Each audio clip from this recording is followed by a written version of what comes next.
नमस्कार दोस्तों, आप लोगों का स्वागत है आपके अपने यूट्यूब चैनल एजुकेशन हॉटस्पॉट पर।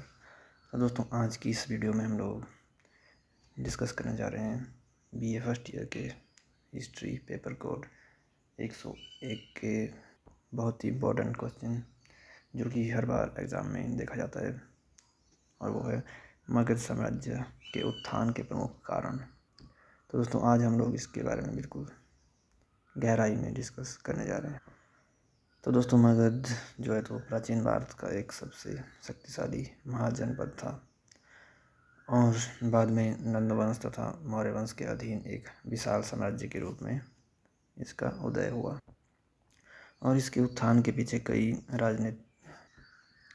राजनीतिक, आर्थिक, भौगोलिक तथा सैन्य कारण थे। इसमें सबसे पहला है अनुकूल भौगोलिक स्थिति। मगध का क्षेत्र, जो कि वर्तमान बिहार और झारखंड है, वह बहुत ही उपजाऊ मैदानों से घिरा हुआ था, जिससे कृषि उत्पादन अधिक होता था। और यहाँ पर जो गंगा, सोन, चंपा जैसी नदियाँ भी मौजूद थी, जिनके द्वारा जल परिवहन और व्यापार को बढ़ावा दिया। और इस साम्राज्य के इसके चारों ओर पहाड़ों और घने जंगलों से इसको बाहरी आक्रमणकारियों से भी सुरक्षा मिलती थी। तो दोस्तों, ये हो गया पहला हमारे पास इसका कारण, अनुकूल भौगोलिक स्थिति।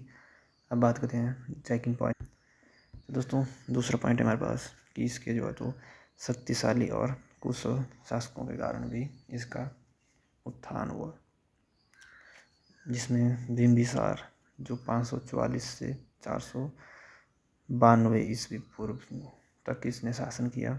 इसने अपने मैत्री नीति अपनाकर कई जनपदों को अपने साथ मिला लिया, यानी कि उन जनपदों से अपने जो संबंध स्थापित किए और युद्ध के बिना ही उन्हें अपने साथ मिला लिया और अपने राज्य का विस्तार किया।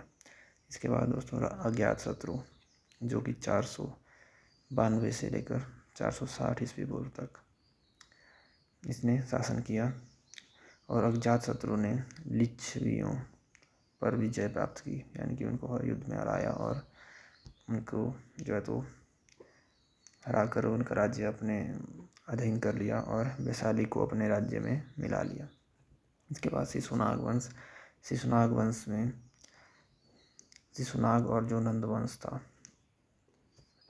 उनके शासकों ने भी राज्य को सुदृढ़ किया, यानी कि मजबूत बनाया उन्होंने मगध साम्राज्य को। इसके बाद जो तीसरा पॉइंट है, यानी कि इसके उत्थान का जो तीसरा कारण है, वो है सैन्य शक्ति और नवीन हथियारों का प्रयोग। जो मगध के शासक थे, उन्होंने रथों और हाथियों का बड़े पैमाने पर उपयोग किया, और जिससे युद्ध में उन्हें सफलता मिली।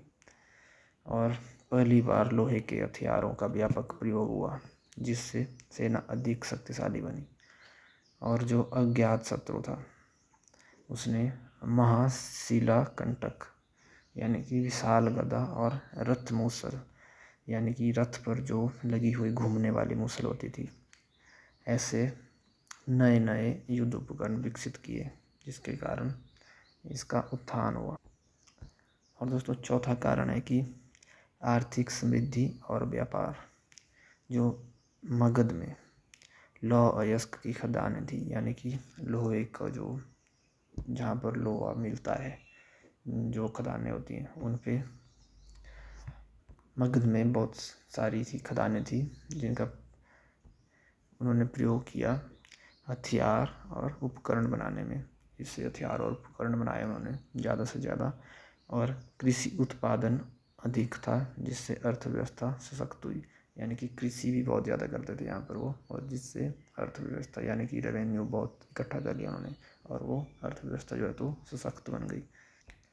और इसके बाद मगध के महत्वपूर्ण व्यापारिक मार्गों पर स्थित था। जो मगध था, वो बहुत सारे जो मेन व्यापारिक मार्ग थे, उनके ऊपर मौजूद था, जिससे इसे व्यापार और कर से भारी राजस्व प्राप्त हुआ, और उससे इसकी अर्थव्यवस्था जो है तो मजबूत हो गई। यानी कि जो व्यापारिक मार्ग होते थे, उनके बिल्कुल सेंटर में, यहाँ से वो कर जाते थे मगध से, तो वो बिल्कुल ऐसे बिल्कुल सेंटर में था। तो यहाँ पर जो व्यापारी जाते थे दूसरे देशों में या मतलब व्यापार करने के लिए, तो उनको यहाँ पर रोक कर उनसे टैक्स लिया जाता था इस रोड को क्रॉस करने के लिए।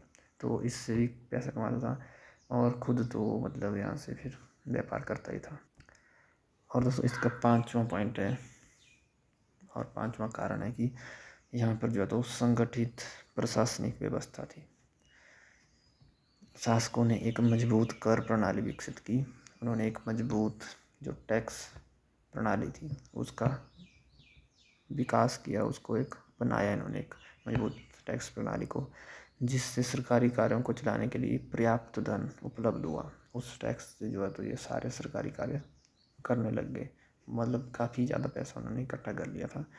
और उन्होंने युद्ध और कानून व्यवस्था को बनाए रखने के लिए कुशल प्रशासनिक यानी कि कुशल प्रशासन स्थापित किया, युद्ध और कानून व्यवस्था को बनाए रखने के लिए। और अजातशत्रु ने अपने राज्य की राजधानी को राजगृह से पाटलिपुत्र स्थानांतरित किया, जिससे प्रशासन और अधिक प्रभावशाली हुआ।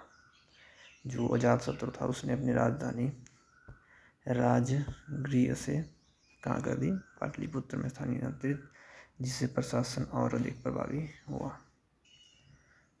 तो दोस्तों इसके बाद जो 6th पॉइंट है वो है धार्मिक और सांस्कृतिक कारण। तो जो मगध के शासक थे उन्होंने बौद्ध धर्म और जैन धर्म को संरक्षण दिया, यानी कि उसको अपने राज्य में आने दिया और उसको मतलब प्रचार करने का मौका दिया। उसको कोई रोक टोक नहीं थी, वो कुछ भी कर सकते थे, अपने धर्म का प्रचार कर सकते थे, जिससे उन्हें जन समर्थन प्राप्त हुआ। यह जन समर्थन हुआ जैसे कि मतलब जनता ने उनको सपोर्ट किया। और वैशाली और राजगृह जैसे शहर बौद्ध और जैन मठों के प्रमुख केंद्र बने। इससे जो है तो जो राजगृह और वैशाली जैसे जो शहर थे वो बौद्ध और जैन मठों के प्रमुख केंद्र बने। और धार्मिक सहिष्णुता के कारण मगध के शासकों को विद्वानों और साधुओं का समर्थन भी प्राप्त हुआ। तो दोस्तों जो मगध के उत्थान के पीछे उसकी भौगोलिक स्थिति, कुशल शासक, सैन्य शक्ति, आर्थिक समृद्धि तथा संगठित प्रशासन जैसी प्रमुख वजहें थी। इन कारकों के कारण ही मगध ने धीरे धीरे महाजनपदों पर विजय प्राप्त की और एक शक्तिशाली साम्राज्य के रूप में स्थापित हुआ, जिसने बाद में नंद और मौर्य वंश के अधीन अखिल भारतीय साम्राज्य का रूप ले लिया। तो दोस्तों अपने इन सभी जैसे कि भौगोलिक स्थिति के कारण, कुशल शासकों, सैन्य शक्ति, आर्थिक समृद्धि और संगठित प्रशासन की वजह से इसने धीरे धीरे जो है तो एक शक्तिशाली साम्राज्य का निर्माण किया और वो अखिल भारतीय साम्राज्य का रूप ले लिया उसने बाद में। तो दोस्तों आज हम लोगों ने मगध साम्राज्य के उत्थान के कारण पढ़ा है। अब इसके बाद जो अगली वीडियो आएगी दोस्तों वो होगी जैन धर्म तथा बौद्ध धर्म की उत्पत्ति के कारण। तो दोस्तों अगर वीडियो आपको अच्छी लगी होगी तो इसको लाइक करना, चैनल को सब्सक्राइब कर देना, क्योंकि हम लोग ऐसी इम्पॉर्टेंट वीडियोस जो आपके एग्जामिनेशन पॉइंट ऑफ व्यू से बहुत इंपॉर्टेंट होती हैं उनको लाते रहते हैं। और मिलते हैं दोस्तों अगली नई वीडियो में, तब तक के लिए जय हिंद।